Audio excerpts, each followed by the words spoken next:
Oi pessoal, como vocês estão? Eu realmente espero que todos estejam bem. Poxa, eu não vou cansar de dizer que saudade que eu tô de vocês. Sério, muita saudade. É claro, todo mundo tá, né? Todo mundo tá realmente com saudade. E o calor aí, como é que tá? Porque olha, aqui tá um forno. Não reparem, eu tô suando bastante, tá? E olha que eu tô gravando isso à noite, eu tô gravando a mensagem à noite, mesmo assim o calor tá muito forte. Ok, pessoal, chegou o momento de eu fazer a mensagem. Eu trouxe um vídeo, um vídeo não, eu trouxe aqui uma mensagem, um assunto que é muito interessante da gente falar, é muito bom da gente falar, é algo que edifica muito a nossa vida espiritual, principalmente quando se trata de comunhão, de unidade, de igreja, como igreja de Cristo, e você já vai entender por quê, tá? Mas agora eu já quero dar aquele puxãozinho de orelha em vocês, para que vocês separem aí a sua Bíblia, porque eu quero que vocês acompanhem comigo lá em João, tá? João 17, do 20 ao 23. João 17, do 20 ao 23. Serão 3 versículos que a gente vai tirar como base aquilo que a gente vai falar aqui hoje. Não tenho dúvidas de que todos aí já ouviram, já viram essa passagem. É perfeito, é linda essa passagem, assim como toda a Bíblia é, a gente sabe disso. Mas ok. Pessoal, olha que interessante, eu vou até fazer uma brincadeira que vocês vão gostar bastante, tá? Eu queria que vocês fechassem os olhos de vocês e eu queria que vocês imaginassem a casa de vocês. Sim, a casa que você mora aí, a casa onde você está agora. Imagine ela, por favor, imagine ela aí. Eu tenho certeza que você está imaginando que ela tem a sua casa. Você está imaginando o banheiro da sua casa, você está imaginando o quarto, a sala, a cozinha, a garagem, enfim, os cômodos da casa, não é verdade? Os cômodos da casa. E a gente sabe que cada cômodo é separado por paredes, não é verdade? Cada cômodo é separado por parede. Com exceção de um quarto com suíte, tá, gente? Aí já é junto, tá ok? Tá bom? Isso é a parte, tá bom? Agora, olha que interessante, eu queria que você fizesse analogia e vamos representar esses cômodos como a Igreja de Cristo. A Igreja de Cristo é uma só, tá? É uma palavra no singular. Igreja de Cristo é uma única igreja. Mas esses cômodos são as igrejas de Cristo, por exemplo. A Igreja de Cristo que está se reunindo em Salto, a Igreja de Cristo está se reunindo em Indaiatuba, a Igreja de Cristo está se reunindo em Itu, e assim nas demais cidades pelo Brasil, até mesmo lá fora, em outros países, não é verdade? Acho que eu tô ficando rouco, acho que eu tô um pouquinho rouco. Acho que eu tô um pouquinho rouco. É injusto isso, né? Porque tá muito calor e eu tô rouco. Mas não repara não, gente. Vamos lá, vamos seguir aqui. Tá ok, você imaginou isso, você imaginou a sua casa e os cômodos dela. E a gente está representando os cômodos como a Igreja de Cristo, que se reúne nas cidades, pelo nosso país e pelo mundo fora. Ok, porém, olha só, vamos abrir esse porém. Cada cômodo é separado por paredes, não é verdade? Então imagine que essas paredes é o distanciamento, por exemplo. Eu preciso andar alguns quilômetros para chegar até Indaiatuba. Ou quando eu vou me reunir com o pessoal lá de Itu, né, de domingo à tarde, eu preciso me deslocar aqui de Salto até lá em Itu. Então eu tenho que andar alguns quilômetros também. Então imagine que essas paredes é o distanciamento em quilômetros, né, em distância, enfim, estão separados, porém não estão divididos. Por que não estão divididos? Por que não estão divididos? Porque os cômodos estão debaixo do mesmo teto. E eu quero representar esse teto como a doutrina de Cristo, a sã doutrina de Cristo e de seus apóstolos, não é verdade? Só existe também uma única doutrina, gente. Uma única doutrina, olha que interessante. Você percebe como está alinhado uma coisa com a outra, por exemplo, igreja no singular, assim como doutrina também no singular. É uma única coisa, uma unidade, união. Também eu queria que você pensasse no alicerce da sua casa. Assim como toda casa, é necessário um alicerce. E esse alicerce é nada mais do que Jesus Cristo. Ele é a nossa base, Ele é a nossa base, nosso alicerce. Jesus Cristo, nossa base, não é verdade? A base de suma importância, a fundação, o fundamento, a pedra principal, não é verdade? É Jesus Cristo, é Jesus Cristo. Ok, segura aí agora. Pegou sua Bíblia aí? Vamos lá. João 17, do 20 ao 23. E oro não somente por estes, mas também por aqueles que pela sua palavra hão de crer em mim. Essa é uma oração de Jesus a Deus, né? Para que todos sejam um como tu, ó Pai, estás em mim e eu em ti, que também eles sejam um em nós, para que o mundo creia que tu me enviastes. E deles a glória que tu me destes, para que seja um como nós somos um. Eu neles e tu em mim, para que eles possam ser perfeitos em unidade e para que o mundo conheça que tu me enviastes e que os amastes assim como me amastes.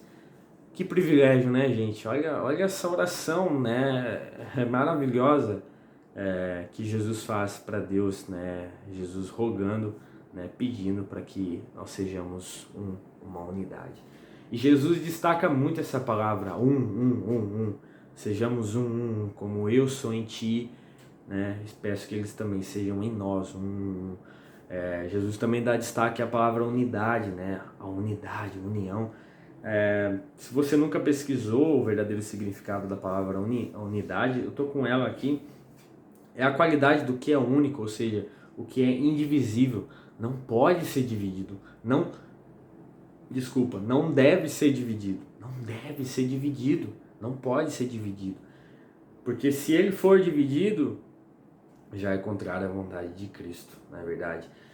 Eu queria também, gente, que a gente pudesse abrir esse ênfase entre essas duas palavras, separados e divididos. Eu acho que tem sim de fato uma diferença entre eles. Por exemplo, nós estamos separados da Igreja de Cristo que está se reunindo em São Paulo, que está se reunindo lá em Jundiaí. Nós estamos separados pela distância, não é verdade?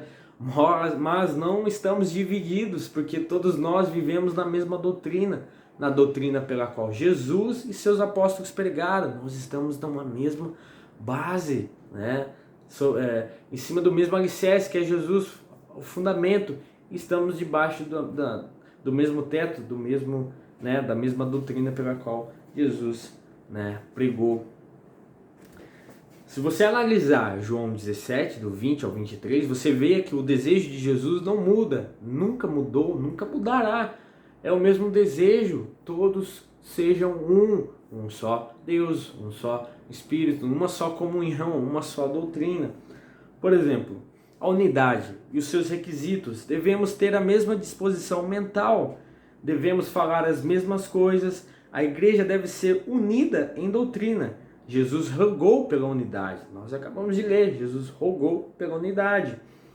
O corpo deve ser unido, nós somos o corpo de Cristo, não é verdade? E quem que é a cabeça da igreja? É Jesus, nós somos o corpo deve ser unido, não é verdade? Se você pega a sua mão, se você corta o seu dedo mindinho e joga fora, o que vai servir aquele dedo? Para mais nada, não é verdade? Infelizmente ele vai acabar morrendo porque ele já não faz mais parte do corpo. Então o corpo tem que ser unido, unidade, não é verdade? O corpo deve ser unido. Os cristãos devem ser de um só espírito, de uma só alma. Cristianismo é unidade de fé. Devemos permanecer nos ensinos dos apóstolos. Devemos pensar a mesma coisa, na verdade. Andar de acordo com o que já alcançamos, ou seja, com aquilo que já aprendemos. Nós já aprendemos, já sabemos, né, o desejo de Jesus e como agradá-lo. Esforçar-nos diligentemente por preservar a unidade. Poxa, essa palavra preservar é uma palavra tão linda que a gente pode definir especificamente em relação ao que a gente está falando. Devemos preservar a unidade, lutar para que sempre haja unidade, não é verdade? Só que aqui eu disse os requisitos de uma unidade, né? Uma união, não é verdade? Uma união, uma só. Só que também tem um outro lado da moeda, aquilo que provoca divisão. Então olha para você ver a palavra separados e divididos. De fato, sim, há uma grande diferença entre essas duas palavras, principalmente em relação a isso que a gente está falando aqui, não é verdade? Especificamente em relação àquilo que a gente está falando aqui. E o que provoca uma divisão? Primeiro começa com falsos homens, falsos mestres, infelizmente. Infelizmente é uma realidade que a gente vê muito, muito lá fora, muito, muito lá fora. Daria até pra gente fazer uma outra analogia aqui, seria uma coisa maravilhosa de se imaginar. Se não existisse religião alguma e se não existisse doutrina alguma, se todas as pessoas, né, que de fato acreditam em Deus vivessem no mesmo propósito, todos falassem a mesma língua, né? Não estou falando você falasse, todos falarem português, tá? Não é isso que eu estou querendo dizer, estou brincando. Mas infelizmente acaba começando por aí, falsos mestres, né, que se dizem amigos de Deus, que se dizem conhecedores da palavra, acabam pervertendo a palavra de Cristo e enganando outras pessoas que também não conhecem, que também desejam conhecer, mas acabam aprendendo com a pessoa errada, né? E o segundo é a perversão das escrituras, infelizmente, como tem pessoas, né, como a gente vê isso lá fora, e a gente precisa tomar muito cuidado com isso. O que provoca uma divisão também é uma mente carnal, né? Falta de temor a Deus. Você tem uma mente que você segue os desígnios, né, e desejos desse mundo tão perverso, não é verdade? E também uma casa dividida. Mais uma vez, né? O meu esboço aqui falando em relação à divisão, né? Você pode até, por exemplo, quando você faz o curso de a escola da Bíblia, a teologia básica, Paulo bate muito em cima dessa tecla em relação à denominação. A própria palavra denominação em si já significa divisão. E isso é muito claro pra gente. É muito claro, a gente vê isso com clareza, como as pessoas se auto-julgam por isso. Elas mesmas julgam a si mesmas, por exemplo. Elas dizem, eu pertenço a isso, você pertence àquilo, eu sigo esse, você segue aquele. Então é uma divisão, as pessoas mesmo pregam esse tipo de divisão e infelizmente é uma realidade, né?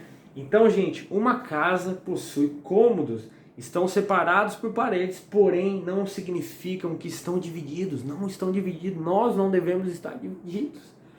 Nós estamos juntos, numa unidade, né? Numa só doutrina, seguindo aquilo que Jesus pregou e de fato nós devemos anunciar essa unidade para as pessoas que estão divididas lá fora.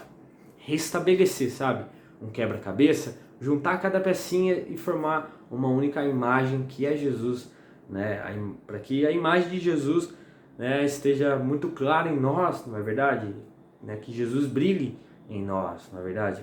Então a gente vai juntando as pecinhas, né? E vai formando o quebra-cabeça, né? E acaba juntando em uma unidade. Então, não significa que estão divididos. Nós estamos separados, né? Por causa da distância, né? Mas nós estamos na mesma unidade, na mesma... Eu até ia fazer essa analogia no começo da mensagem, eu até acabei esquecendo. Mas imagine que a sala da sua casa é a igreja que se reunia em Éfeso, a igreja, o banheiro da sua... eu falei banheiro já.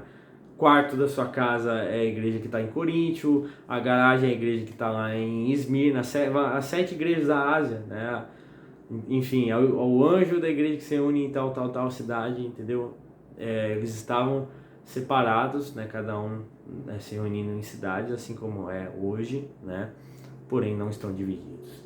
Que sempre nós possamos sempre estarmos unidos numa mesma comunhão.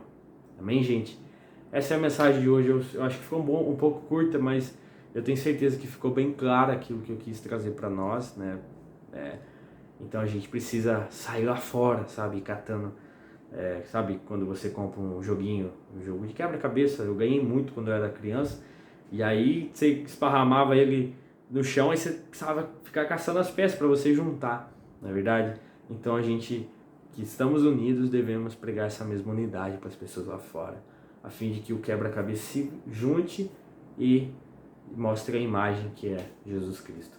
Pessoal, Deus abençoe vocês, muita saudade de vocês, muita mesmo, mas o dia que nós todos possamos estar unidos e dar aquele abraço apertado em todos está chegando. Aguarde aí. Fiquem bem.